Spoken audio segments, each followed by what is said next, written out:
Shalom, selamat pagi Bapak Ibu yang dikasihi Tuhan.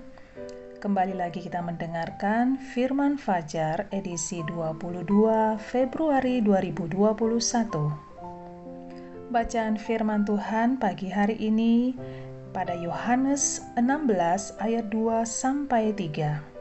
Yang demikian bunyinya, "Kamu akan dikucilkan, bahkan akan datang saatnya bahwa setiap orang yang membunuh kamu akan menyangka bahwa ia berbuat bakti bagi Allah.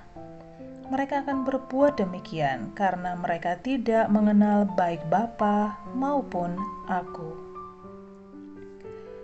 Berbakti atau setia kepada Allah dengan memaksa orang lain, bahkan sampai membunuh sesamanya adalah sebuah kualitas cinta yang paling tidak masuk akal. Bagaimana ini bisa terjadi? Tuhan Yesus menjelaskan di ayat di atas bahwa ini terjadi karena mereka tidak mengenal Bapa atau Allah. Mereka hanya mengenal hukum Allah. Jika orang hanya mengenal hukum Allah, yaitu Taurat, tanpa mengenal pribadi Allah, maka yang mereka lakukan adalah ketaatan karena ketakutan. Jika Anda berbuat baik karena ketakutan akan masuk neraka, atau keinginan untuk mendapatkan imbalan pahala sorga, sebenarnya Anda bukan orang baik. Anda mungkin tidak seperti pasukan ISIS yang sampai membunuh demi mendapat pahala surga. Namun jika Anda berbuat baik karena ketakutan atau karena ingin pahala, Anda juga sebenarnya sama saja. Anda tidak mengenal Bapa dan juga Yesus. Ada kisah nyata di mana petinju Evander Holyfield dilaporkan polisi karena memukul istrinya. Setelah diselidiki, ternyata ia memukul istrinya karena ia curiga istrinya telah lalai membayar uang persepuluhan ke gereja. Ketaatan Holyfield sampai memukul istrinya ini juga sebagai contoh bahwa Holyfield mengenal dan taat akan hukum Allah, tetapi ia tidak mengenal Allah. Jika seorang pemimpin rohani memaksakan orang yang ia pimpin dengan memakai hukum agama dan memberikan ancaman supaya orang menuruti perintahnya, sebenarnya ia tidak berbeda dengan ISIS. Ia juga tidak berbeda dengan orang Farisi.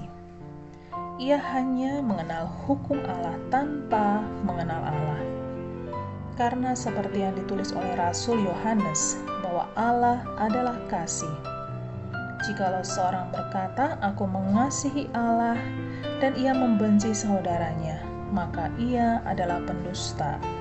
Karena barang siapa tidak mengasihi saudaranya yang dilihatnya, tidak mungkin mengasihi Allah yang tidak dilihatnya. Dan perintah ini kita terima dari Dia. Barang siapa mengasihi Allah, ia harus juga mengasihi saudaranya. 1 Yohanes 4 ayat 20-21. Mungkin Anda hanya membenci, tetapi dengan membenci sesama, sebenarnya Anda tidak pernah mengasihi Allah. Anda adalah pendusta.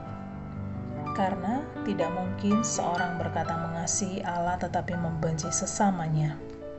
Selanjutnya, Rasul Yohanes juga menulis, seorang yang membenci saudaranya pada hakikatnya di mata Allah sama dengan seorang pembunuh. Mari kita periksa diri kita masing-masing. Apakah kita adalah pendusta, merasa mengenal Allah, tetapi sebenarnya kita seorang pembunuh? Hanya saya dan saudara yang tahu. Selamat pagi, selamat beraktivitas. Tuhan Yesus memberkati.